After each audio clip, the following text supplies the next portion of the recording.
acompáñame al a la epístola de Efesios, capítulo 4, versículo 13. Este es el lema, este es el versículo clave del lema de este año.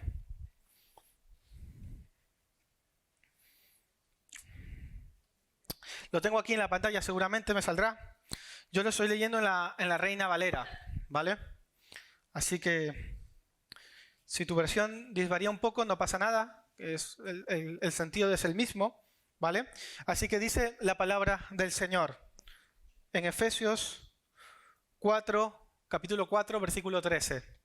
Dice la palabra: hasta que todos lleguemos a la unidad de la fe y del conocimiento del Hijo de Dios, a un varón perfecto, a la medida de la estatura de la plenitud de Cristo.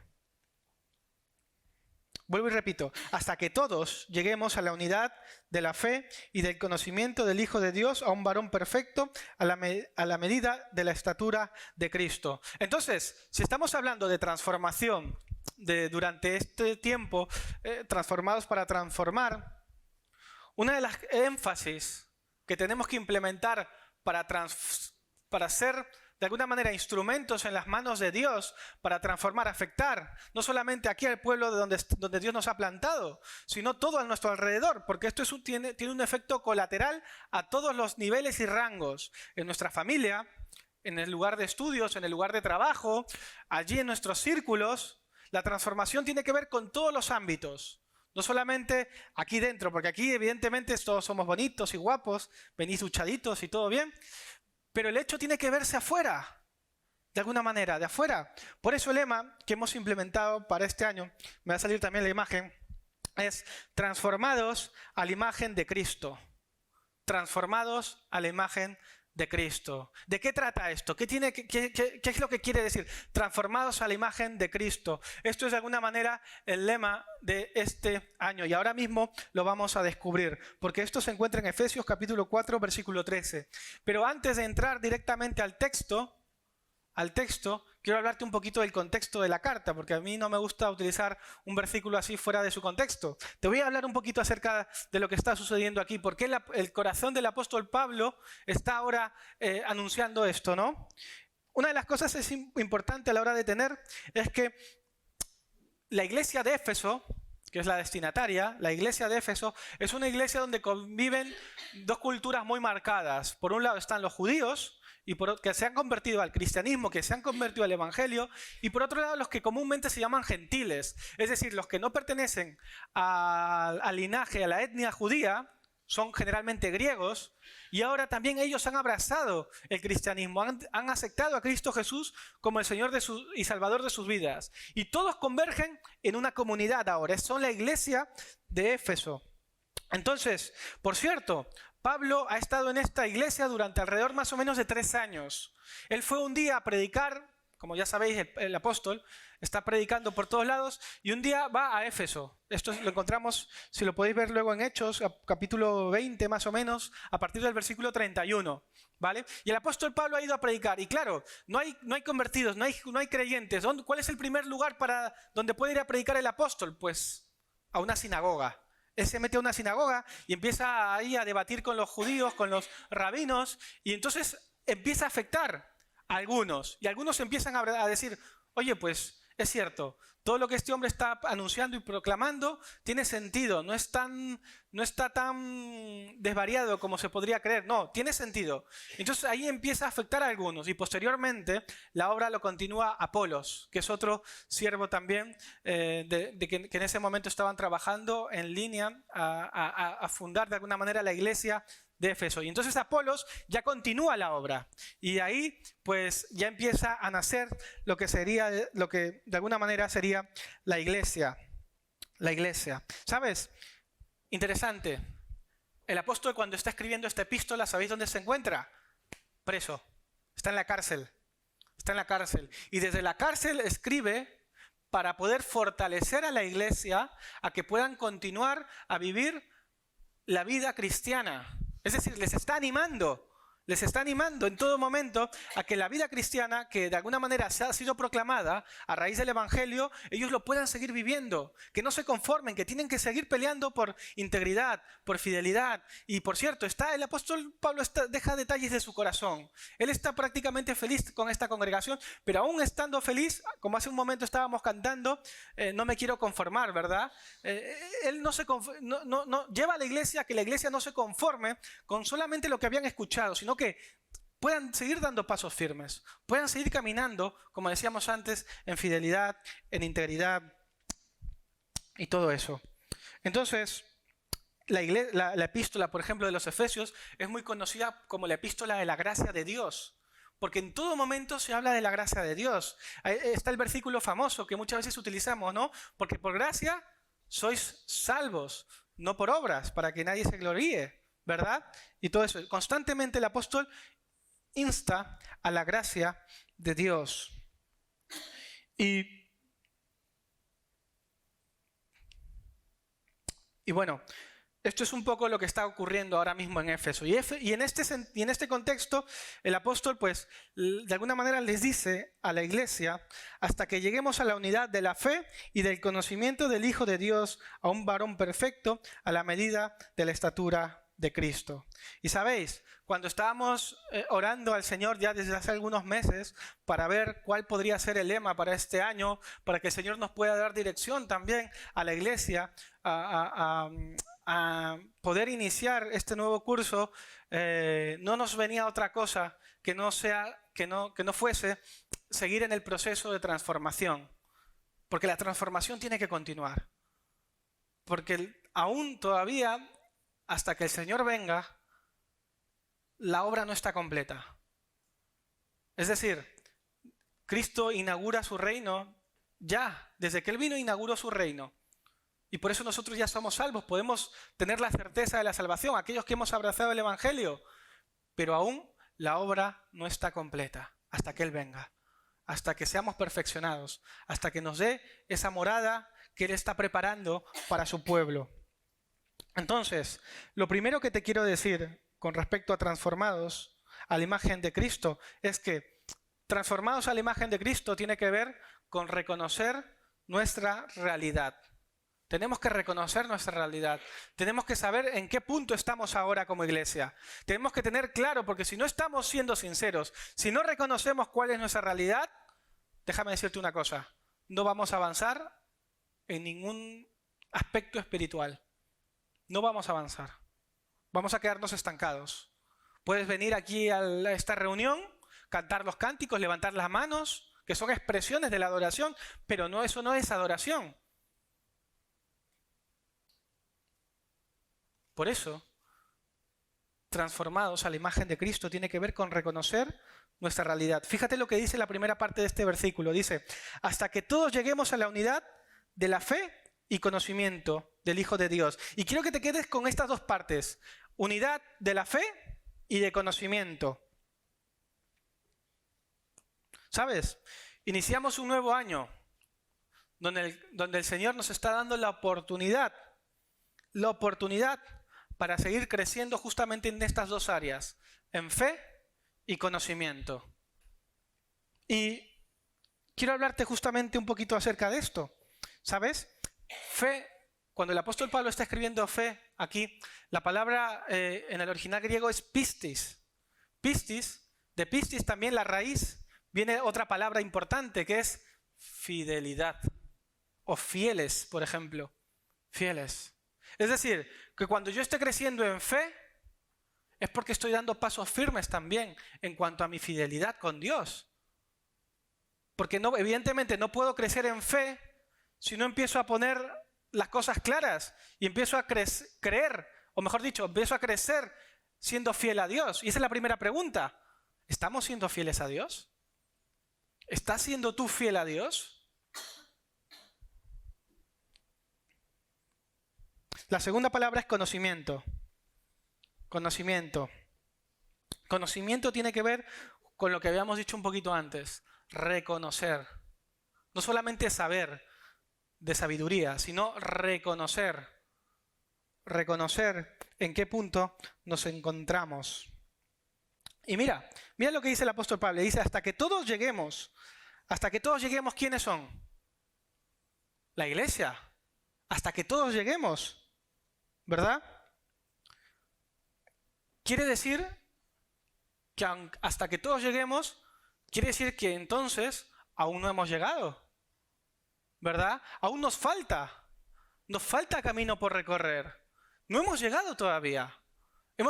A lo mejor has aceptado a Cristo como Señor y Salvador de tu vida, o como Salvador, y no Señor. Pero a lo mejor aún falta por llegar a la meta. Nos falta.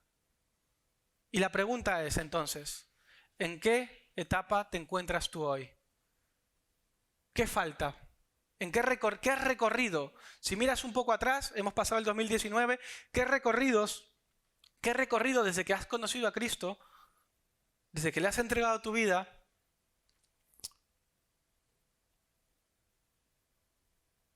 te has sitiado hasta el día de hoy?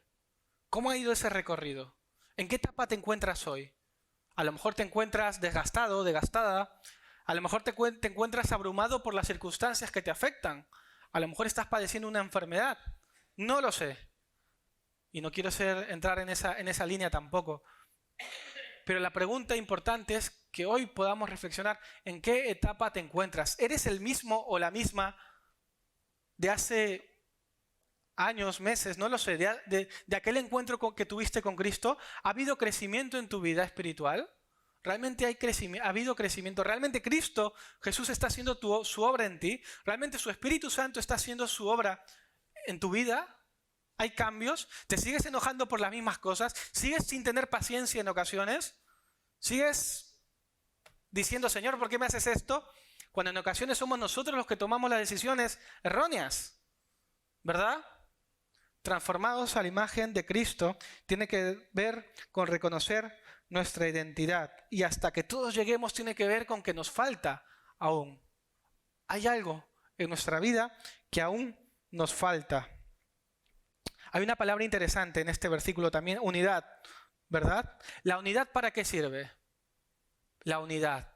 Parece ser que en la mente de Dios, en la sabiduría, omnisciencia de nuestro Señor, Él nos creó para vivir en comunidad. No nos creó para vivir aislados del mundo, ni siquiera para vivir nuestra fe aislada sin una comunidad. Por eso hoy nos congregamos el domingo. El domingo de alguna manera es el día que se ha marcado para congregarnos, y no porque el domingo tenga algo especial en sí, ¿vale? Sino básicamente porque es un día que hemos marcado en el calendario, en la agenda, para que el pueblo de Dios se reúna y adorarle. Por eso no podemos crecer ni en fe ni en conocimiento si primero no tenemos unidad. Y unidad tiene que ver con lo que pasó desde el principio. ¿Recordáis aquella escena donde está Abel y Caín y ambos quieren darle una ofrenda al Señor? La ofrenda de Abel agrada a Dios y la de Caín no. Y luego las consecuencias ya las sabemos un poco. Caín mata a Abel y todo este tipo de cosas. Y viene el Señor y le dice, Caín, ¿dónde está tu hermano? Y Caín, ¿qué le responde? Señor, ¿acaso soy yo guardia de mi hermano? ¿Acaso lo que haga mi hermano es mi responsabilidad? ¿Yo tengo que ver con algo con él? Pues sí, sí. Iglesia, eres guardia de tu hermano y de tu hermana. Eres guardia. Y con eso no quiero decir que te pongas en su puerta a vigilar que nada malo le pase, ¿vale? No hay que ser tan literales. Con esto quiero decir que tú y yo tenemos una responsabilidad con el que está al lado. Mira el que tienes al lado. Mira el que tienes atrás ahora. Tú tienes una responsabilidad con el que está al lado. Tienes una responsabilidad. No mayor ni menor, al mismo nivel. ¿Por qué? Porque primero la responsabilidad es con tu Padre, con Dios. ¿Vale? Por eso transformados para transformar tiene que ver con eso, con unidad, con comunidad. El Señor, en su sabiduría, desea que nosotros podamos ser uno.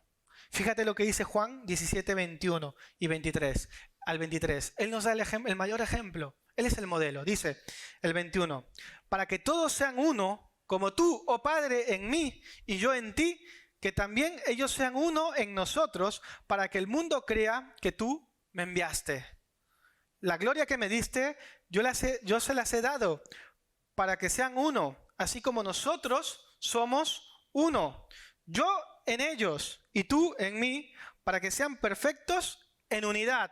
Fíjate, perfectos en unidad. Es decir, que si yo no establezco mi relación con Dios primero, y el efecto colateral, ¿cuál va a ser? Con mi hermano, con mi iglesia, pues no vamos a llegar a esa unidad, a esa perfecta unidad que está hablando este versículo. Para que el mundo, mire, fíjate, fíjate la consecuencia, para que el mundo conozca que tú me enviaste y que los has amado a ellos como también me has amado a mí. De alguna manera el Señor Jesús está mostrando cuál es, no el secreto del evangelismo, ni nada de esto. De alguna manera Él está poniendo, como se dice, los puntos sobre las íes. Y es justamente eso. La unidad. La unidad. Y sabéis una cosa, iglesia, y esto va a sonar un poco así. En ocasiones no somos unidos. En ocasiones solamente miramos o tiramos para nuestro lado. En ocasiones estamos sumergidos y desenfocados en aquellas cosas que ocurren a nuestro alrededor, que tienen que ver con nosotros, y no nos damos cuenta que hay sufrimiento alrededor. No nos estamos dando cuenta que hay una necesidad alrededor. O a lo mejor, voy un paso más allá. Sí nos damos cuenta, pero le damos la espalda. Y por eso no crecemos. Y no estoy hablando de números, ¿vale? Estoy hablando, no crecemos con lo que veníamos diciendo antes. No crecemos en fe ni en conocimiento. Tristemente, hermanos y hermanas, he conocido en el recorrido que llevamos de ministerio, he conocido hermanos que llevan, que muchas veces cuando le pregunto, ¿no? ¿Y cómo conociste al Señor? ¿Y cómo fue ese encuentro? Y demás, hermanos que llevan 20, 30 años en el Evangelio y me muestran pues lo que ellos hicieron para Dios. Que eso es lícito hasta cierto punto. Pero cuando profundizamos un poquito más, me doy cuenta de que no hay contenido en sus vidas. De que eso fue un tiempo pasado. A día de hoy, se acabó todo. A día de hoy ya no hay contenido en sus vidas. ¿Por qué? Porque descuidaron justamente la relación con Dios. Y evidentemente se desconectaron del enfoque principal, la unidad. La unidad. Y eso es algo que no nos podemos dar el lujo de permitirnos, descuidarnos en la unidad. Dar la espalda donde hay necesidad. Dar la espalda donde hay, de alguna manera, necesidad. Lo siguiente que te quiero decir con este lema es que transformados a la imagen de Cristo tiene que ver con madurez. Tiene que ver con madurez. Y madurez, cuando aquí el versículo habla, por ejemplo, a una humanidad perfecta, es la segunda parte del versículo, ¿no? Hasta que todos lleguemos a la unidad de la fe, al conocimiento del Hijo de Dios, a un varón perfecto, dicen otras versiones, ¿verdad? En este caso yo lo tengo en la Nueva Versión Internacional y me habla de una humanidad perfecta, hasta que todos lleguemos a esa humanidad, a ese varón perfecto. ¿Y sabes lo que quiere decir esto? Esto tiene que ver con madurez. La palabra madurez tiene que ver con íntegro, con algo que está ya desarrollado. La palabra madurez no tiene que ver, generalmente confundimos, y esto es un error, porque generalmente confundimos a las personas maduras que son mayores, y hay personas mayores que no son maduras necesariamente, ¿verdad? Que siguen en la misma línea. Es verdad, la experiencia ayuda, y tenemos que reconocerlo, pero en ocasiones no tiene que ver eso con madurez. Madurez tiene que ver con tomar las mejores decisiones. ¿Y cómo yo tomo las mejores decisiones? Pues porque tengo una base. ¿Cuál es la base del cristianismo y del evangelio? La palabra de Dios. Por eso no somos maduros, porque desconocemos la palabra de Dios. Por eso no estamos en la sintonía de esa línea del hombre maduro, de la humanidad madura, de una persona madura. ¿Por qué? Porque descuidamos justamente la palabra de Dios. ¿Y sabes una cosa? Hoy, primer domingo del año, para caminar hacia madurez, tenemos que hacer una cosa, y es cambiar. Cambiar. Tú tienes que cambiar. Yo tengo que cambiar para caminar en madurez. La pregunta entonces es, ¿estás dispuesto a cambiar? ¿Estás dispuesta a cambiar? ¿Cómo vas con el tema de los cambios? ¿Te gusta cambiar o no? Yo te voy a decir algo que me cuesta cambiar, ¿vale? Me cuesta cambiar, por ejemplo, yo siempre en el desayuno me gusta tener el café con la leche caliente. Y si es fría, generalmente no me lo bebo. Si te das cuenta, en ocasiones hay cosas en nuestra vida que no estamos dispuestos a cambiar. Este es un ejemplo absurdo, ¿vale? El tema de la leche caliente. Pero en ocasiones hay cosas que no estamos dispuestos a cambiar. ¿Qué estás dispuesto? ¿Qué en este nuevo año 2020, transformados a la imagen de Cristo, qué cosas quiere el mismo Señor en tu vida, en áreas de tu vida que cambies? Lo sabes, ¿verdad? Porque yo sé las mías. ¿Tú sabes las tuyas? ¿Sí? ¿Estás dispuesto a cambiar? ¿Estás dispuesto a caminar, a pelear para cambiar? ¿A pelear? Porque este es el tiempo, no hay otro. Este es el tiempo. Tenemos que cambiar. La obra continúa de Dios. Y va a continuar seguramente hasta que Él venga. Pero hay cosas que nosotros tenemos que cambiar para alinearnos y ser instrumentos en sus manos. Por eso en ocasiones el creyente, aunque lleve un recorrido de tiempo, no lleva fruto. Porque no ha estado dispuesto a cambiar. Y los tiempos cambian. Hoy, por ejemplo, yo sé que es absurdo lo que voy a decir, pero ¿hace cuánto que no me he puesto una americana? Hace años. Hace tiempo que no me pongo una camisa así en plan y estoy de esta manera vestido, ¿verdad? Y no lo he hecho de alguna manera especial. Realmente lo hice porque era lo primero que tenía ahí en el closet, ¿vale?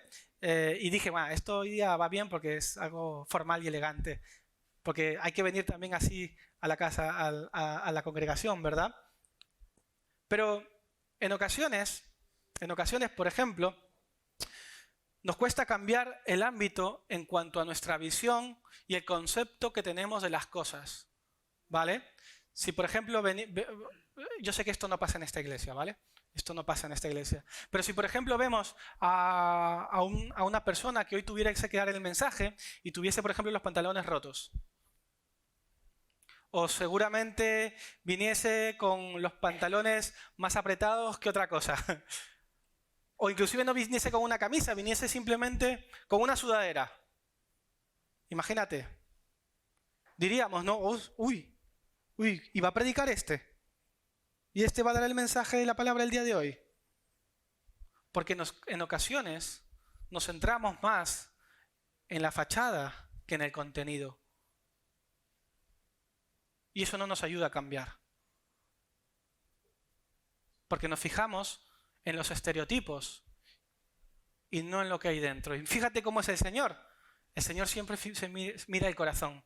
Siempre se fija en el corazón, en el interior de las personas. Y hay cosas que tenemos que cambiar. Hay muchas cosas que esta iglesia tiene que cambiar. Pero, ¿sabes? No tiene que ver simplemente con que el líder o el pastor, en este caso, ponga los parámetros, sino que tú y yo tenemos que cambiar. Tenemos que pegarle un cambio. Porque mientras no nos damos el lujo de cambiar, mientras tú y yo no nos damos el lujo de cambiar, hay personas que hoy no están escuchando el mensaje del Evangelio y están muriendo sin un Salvador. Hay jóvenes que están entregando sus vidas a otros jóvenes de una manera sexual, rompiéndose cada vez más por dentro, sin haber alguien que les predique, sin haber alguien que les diga, oye, sabes que Dios te ama. Y no solamente como una teoría, sino esforzándonos evidentemente en la práctica. Tenemos que cambiar, iglesia, para caminar hacia la madurez. ¿Sabes? La madurez también implica, aparte de cambio, porque el cambio no viene solo. El cambio te va a costar. El cambio nos va a costar. Implica esfuerzo. Implica determinación. ¿Sabes? Hoy, por ejemplo, esto no es lo mismo decirle a alguien que es alcohólico. Tienes que cambiar para dejar el alcohol porque si no te vas a morir de una cirrosis. Es lo más probable que ocurra con un alcohólico. ¿Vale? Tienes que cambiar. Y el alcohólico te va a decir, vale, yo cambio. Mañana ya cambio y ya está todo hecho. No. ¿Por qué? ¿Qué va a venir? El deseo. Lo que comúnmente se llama el mono, ¿verdad? Las ansias de volver nuevamente al alcohol, pues tiene que esforzarse. Tiene que tirar todas aquellas cosas que sabe que le van a hacer caer en ese pecado, en esa atadura. Y al final no va a producir absolutamente nada positivo, sino todo lo contrario. Va a romper su relación con Dios, va a romper su relación con la iglesia, va a romper a su familia.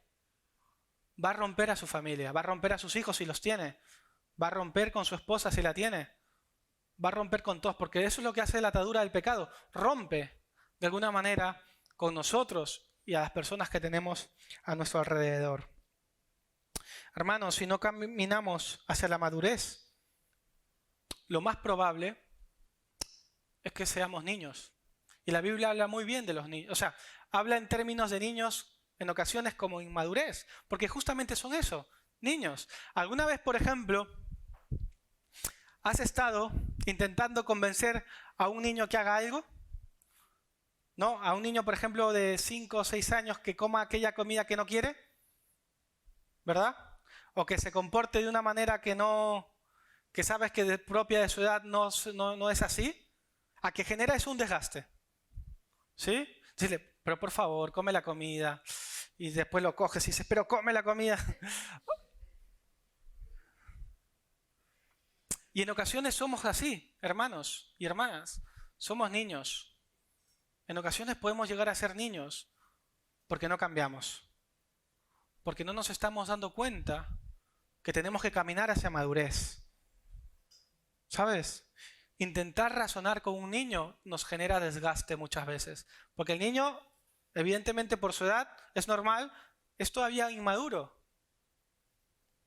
Y ahora fíjate lo contrario. Intentar llegar a buenos términos con alguien supuestamente mayor. También va a generar un desgaste. Totalmente. Y al final nos hacemos daño. Y hacemos daño a los que están a nuestro lado. Por eso, número 1, transformados a la imagen de Cristo, tiene que ver con reconocer en dónde estamos. Transformados a la imagen de Cristo. Lo segundo es que tiene que ver con madurez. Y lo último, transformados a la imagen de Cristo, tiene que ver con imitar a nuestro mayor modelo.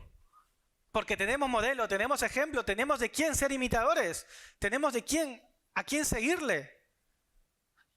El texto del versículo del pasaje clave dice lo siguiente, la última parte.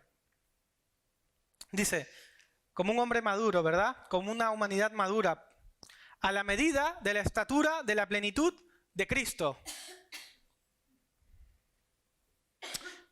Esto es tremendo.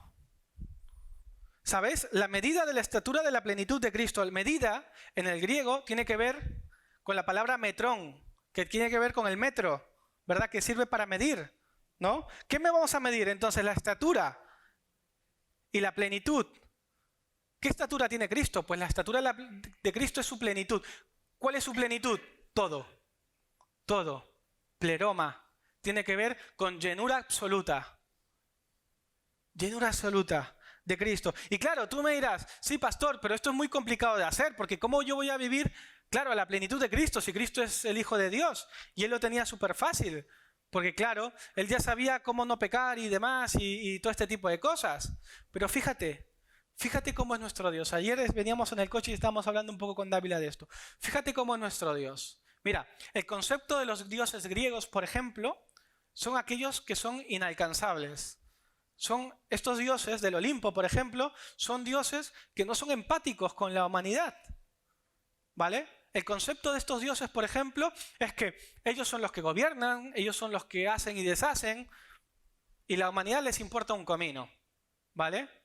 Con tal de que ellos cada vez más pues satisfagan su propio ego. Pero en el cristianismo, por ejemplo, no es así. En el cristianismo tenemos un Dios empático. ¿Sabéis lo que es la empatía? Sentir lo que el otro siente. Tenemos un Dios empático. Dios, el Rey de Reyes y Señor de Señores, se hizo hombre. se hizo hombre, caminó como nosotros. Hace poquito celebrábamos la Navidad. Él no nació en un hospital, a la pobre María no le dieron una epidural para que soportase el dolor, porque no existía, evidentemente.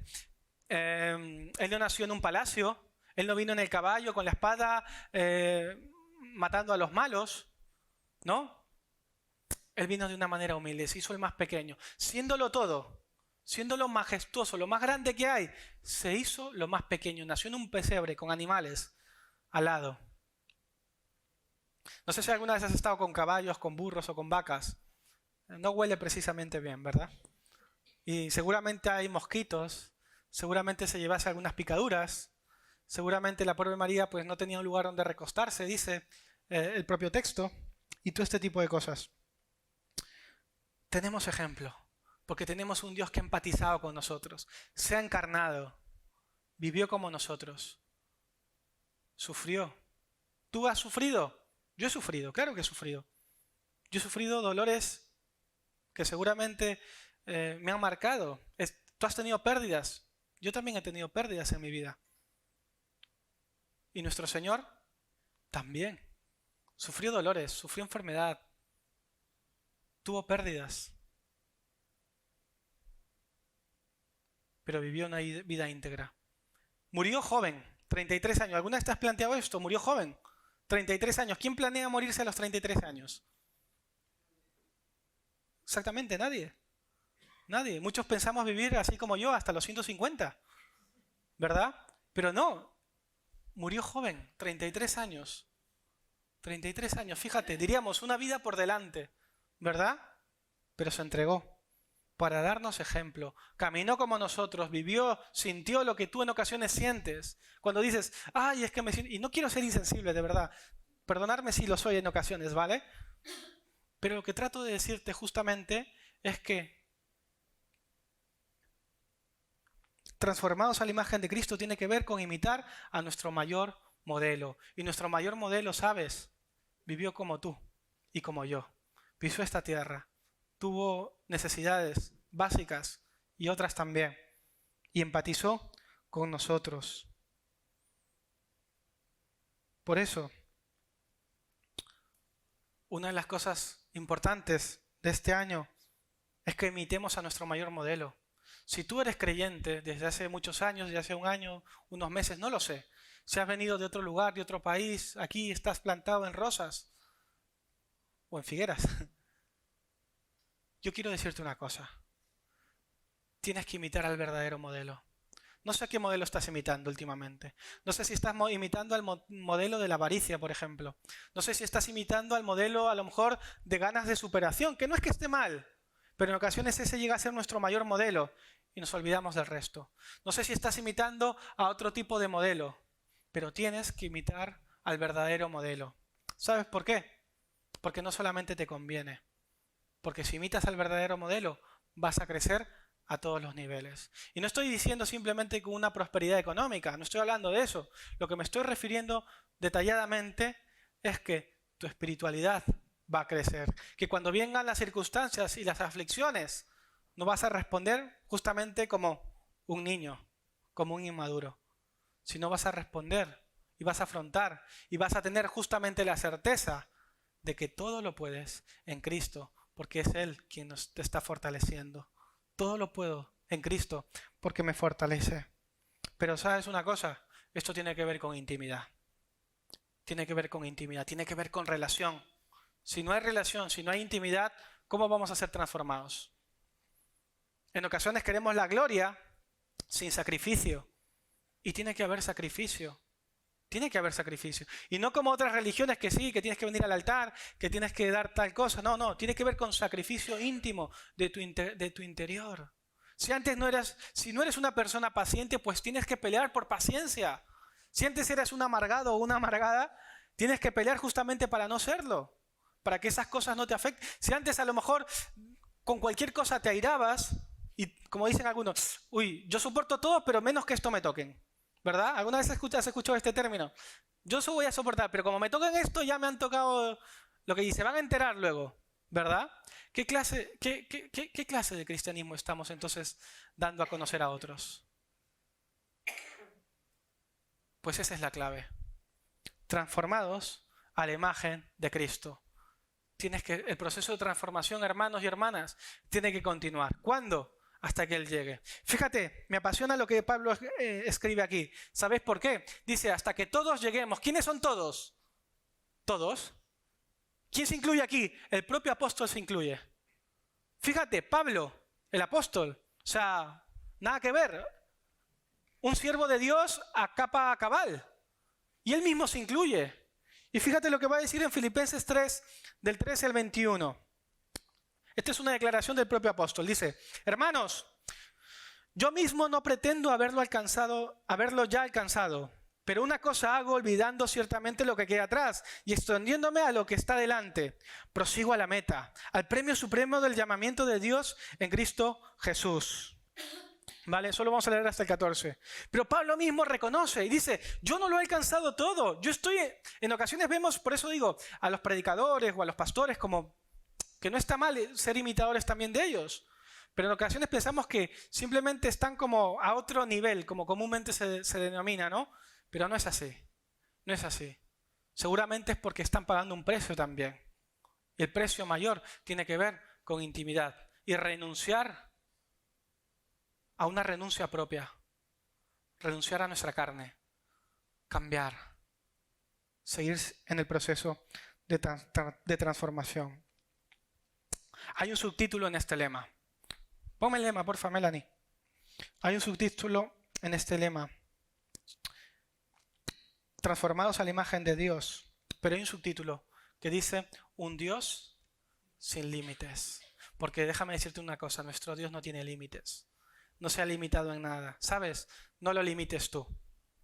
No lo limites en tu vida. Hay algo más. Esta palabra puede ser un poco fuerte. Yo limito a Dios, pero si Dios es el Rey de Reyes y Señor de Señores, Él hace lo que quiera. Pues sí. En ocasiones limitamos a Dios en nuestra vida. ¿Sabéis por qué? Porque Dios es un caballero. Y no es un violador de voluntades. Él te ha dado libertad, libre albedrío. Y Él nunca te va a obligar a hacer algo que tú no estás dispuesto. Él te invita. Él de alguna manera nos seduce de esta manera, de una manera buena, para cambiar, para dejarlo todo y seguirle. Pero Él nunca ha obligado a nadie a seguirle. ¿Recordáis lo que dije la semana pasada? El joven rico que quería seguirle, no le pudo seguir porque sus riquezas lo gobernaban. Y Dios le responde, el mismo Jesús le responde, las zorras tienen guarida y las aves tienen nido, pero el Hijo del Hombre no tiene dónde recostar la cabeza. Y esto es lo que nos promete Dios. Te salvo, sí. Te doy un propósito, sí. Voy a trabajar con tu vida, sí. Pero a lo mejor las prioridades que tú tienes, que son valiosas para tu vida, no son mis prioridades, no son las prioridades de Dios. Yo quiero hacer contigo algo nuevo. Yo quiero cambiar contigo y trabajar para perfeccionar tu vida, utilizarte como un instrumento. La pregunta es, ¿estás dispuesto? ¿Estás dispuesto a ser transformado por Dios o pelear en este 2020 por transformación? Yo estoy dispuesto. ¿Alguien está dispuesto aquí? ¿Sí? ¿Amén? ¿Estáis dispuestos? ¿Sí? Pues tenemos que trabajar en este tiempo, en esa línea, transformados a la imagen de Cristo. Así que yo lo voy a dejar aquí. Y voy a invitar